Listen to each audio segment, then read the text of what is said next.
Sige na.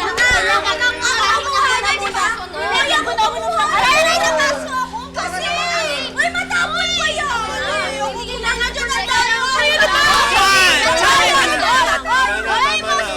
Ito na. Huwag na kayo mag-away-away. Dahan-dahan na. Akin to!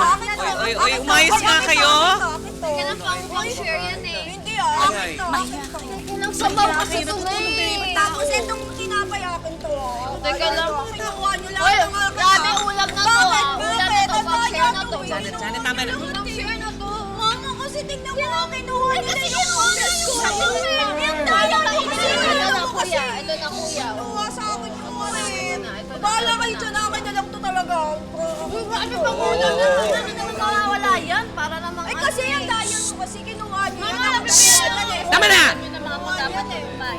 Ang daya nyo kasi yung kinuha nyo. Tama na.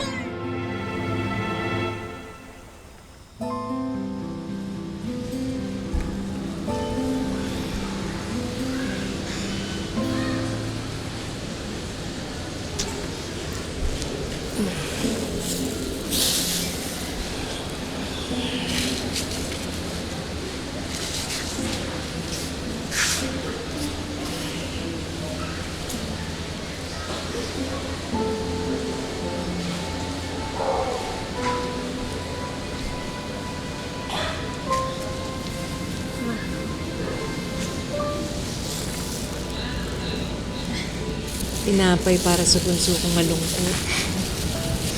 Pasensya ka sa mga kapatid mo, ha?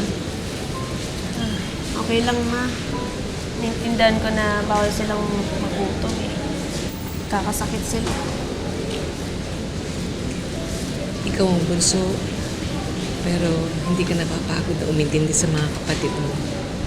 Kasi ma, sa inyo ako kumukuha ng lakas ni Papa eh.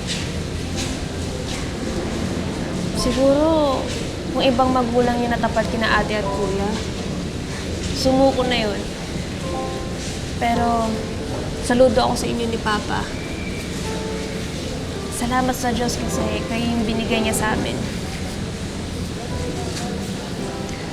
Salamat sa Diyos na kayo ang binigay sa amin.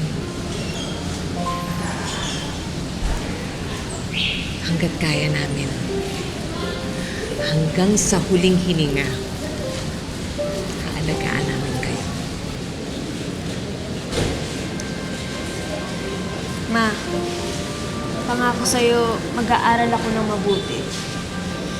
Gagawin ko ang lahat para maiahon yung pamilya natin sa hirap. Dahil sa pagsisikap ni na Franklin at Lori, ay muli silang nakapagpatayo ng simpleng bahay. Nakapagpundar din sila ng bagong bangka at bumalik sa pangingisda si Franklin para tustusan ang mga pangangailangan ng kanyang mga anak. Tingnan mo yung mga mata mo. Ayan, kulang ka kasi lagi sa tulog. Eh, paano? Gabi-gabi lagi umuwi, galing kay John Ray. Sela, huwag mong abusuin yung binibigay sa yung tiwala ni na mama at papa, ha? Oo nga.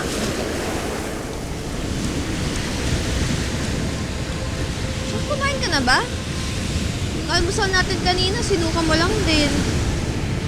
May sakit ka ba? Wala. Nalamigan lang yung tiyan ko kanina. Hawakan mo nga. Baho naman ito. Uy, ako naglaban yan. Bango naman kaya. Hindi naman amoy kulog, Amoy? di ba? Oo nga, mabango naman ah. Ate naman. Orte.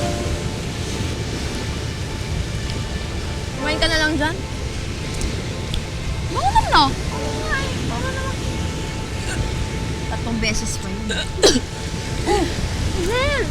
Ayos ka lang?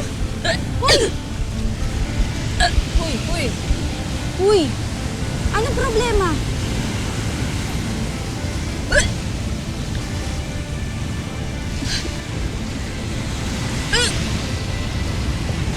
Rizel,